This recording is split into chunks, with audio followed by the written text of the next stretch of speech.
उत्तर प्रदेश में उपचुनाव की सुगबुगाहट शुरू हो गई है।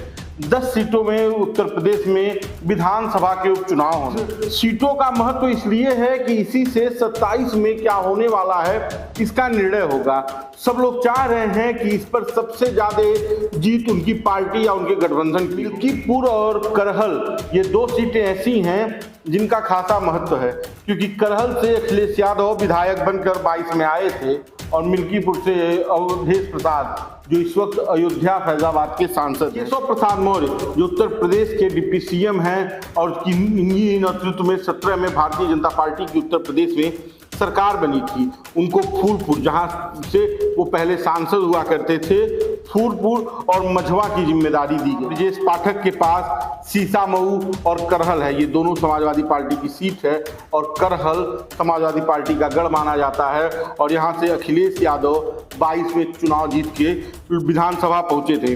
नमस्कार, मैं धड़क खबर देख रहे हैं आप, मैं हूं आपके साथ शशांक। पूरे देश में लोकसभा चुनाव खत्म होने के बाद अब उत्तर प्रदेश में उपचुनाव की सुगबुगाहट शुरू हो गई है। 10 सीटों में उत्तर प्रदेश में विधानसभा के उपचुनाव होने हैं और इन सीटों को लेकर सपा, बसपा, भाजपा सभी पार्टियों ने अपनी कमर कस ली है। इस सीटों का महत्व इसलिए है कि इसी से 27 में क्या होने वाला है इसका निर्णय होगा। सब लोग चाह रहे हैं कि इस पर सबसे ज्यादा जीत उनकी पार्टी या उनके गठबंधन की हो, लेकिन बड़ा सवाल यह है कि इन सीटों पर किसका कितना असर रहा है। इस आंकड़े को समझना ज्यादा जरूरी है और आने वाले समय में अगर इन सीटों पर वो पार्टियां जो 22 में चुनाव जीती थी वो अगर नहीं जीतती हैं तो इसका प्रभाव 27 के विधानसभा में क्या पड़ने वाला है, विधानसभा चुनाव में क्या पड़ने वाला है। इस सीटों में सबसे पहली सीट है अयोध्या की मिल्कीपुर विधानसभा सीट, जहां से अवधेश प्रसाद विधायक हुआ करते थे समाजवादी पार्टी के। लेकिन इस बार अवधेश प्रसाद ने भाजपा को अयोध्या में शिकस्त दे दी और अयोध्या से लोकसभा का चुनाव जीतकर वो दिल्ली पहुंच गए। सीट खाली हुई तो अब इस पर भी चुनाव होना है। और दूसरी सीट है समाजवादी पार्टी की ही कटेहरी विधानसभा सीट और तीसरी सीसामऊ, चौथी करहल और 5वीं कुंदरकी। ये पांचों की पांचों सीट समाजवादी पार्टी के खाते में 2022 में गई थी और उसके बाद जब लोकसभा के 24 में चुनाव हुए तो यहाँ के विधायक सांसद बन गए और दिल्ली चले गए।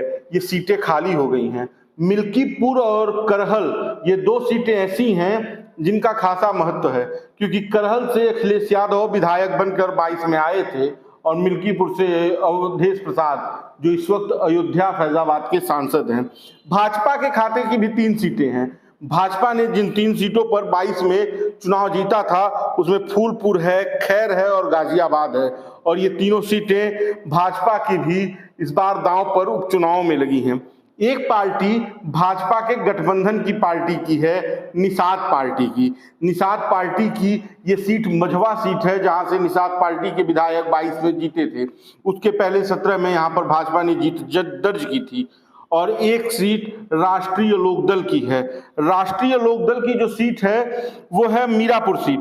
मीरापुर सीट का महत्व आप इस तरह से समझ सकते हैं कि राष्ट्रीय लोकदल 2022 में समाजवादी पार्टी के साथ मिलकर चुनाव लड़ा था, लेकिन उसके बाद लोकसभा चुनाव के ऐन पहले पार्टी ने अपनी ये कह लीजिए कि विश्वसनीयता बदल दी और भारतीय जनता पार्टी के साथ जयंत चौधरी चले गए और यहाँ पर मीरपुर से जो उनके विधायक थे वो सांसद हो गए और वो सीट खाली हो गई है।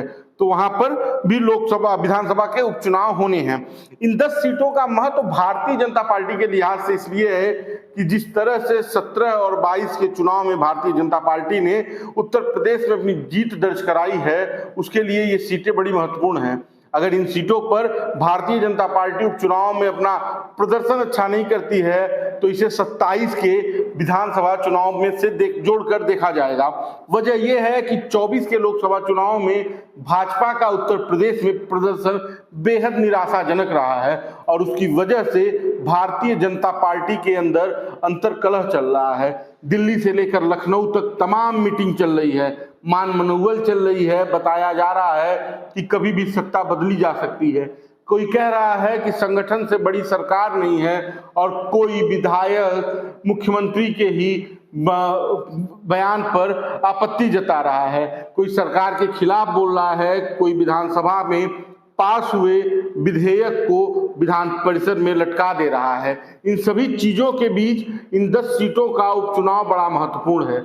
महत्वपूर्ण समाजवादी पार्टी के लिए भी है, क्योंकि 24 में जो प्रदर्शन समाजवादी पार्टी का लोकसभा के चुनाव में रहा है, उस लिहाज से अगर इन 10 सीटों पर समाजवादी पार्टी ने अच्छा प्रदर्शन किया तो ये माना जाएगा कि 27 में उसके पक्ष में चुनाव होगा।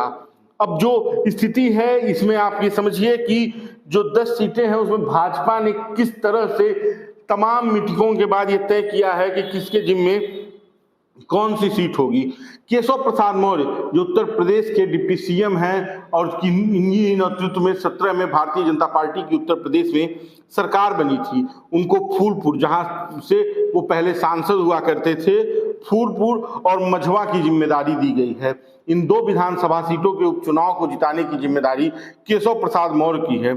इसके अलावा ब्रजेश पाठक के पास सीसामऊ और करहल है, ये दोनों समाजवादी पार्टी की सीट है और करहल समाजवादी पार्टी का गढ़ माना जाता है और यहाँ से अखिलेश यादव 22 में चुनाव जीत के विधानसभा पहुंचे थे। भूपेंद्र चौधरी जो उत्तर प्रदेश भारतीय जनता पार्टी के प्रदेश अध्यक्ष हैं, उनको मीरपुर और कंदराई सीट दी गई है।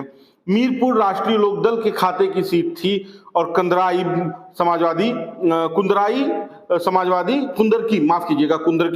समाजवादी पार्टी के खाते की सीट थी। इसी तरह से धर्मपाल सिंह सैनी को गाजियाबाद और खैर की जिम्मेदारी दी गई है। खैर मिल्कीपुर और तमाम जो सीटें हैं कटहरी, इनकी जिम्मेदारी अभी बटनी बाकी है, लेकिन सरकार का सारा गणित ये है कि इन 10 की 10 सीटों पर उसकी जीत हो, न 10 पर हो तो 50% यानी 5 से अधिक सीटों पर भारतीय जनता पार्टी का अच्छा प्रदर्शन हो। और इसी क्रम में समाजवादी पार्टी भी लगी है, क्योंकि उसे इसी से 27 का रास्ता साफ होते हुए दिख रहा है।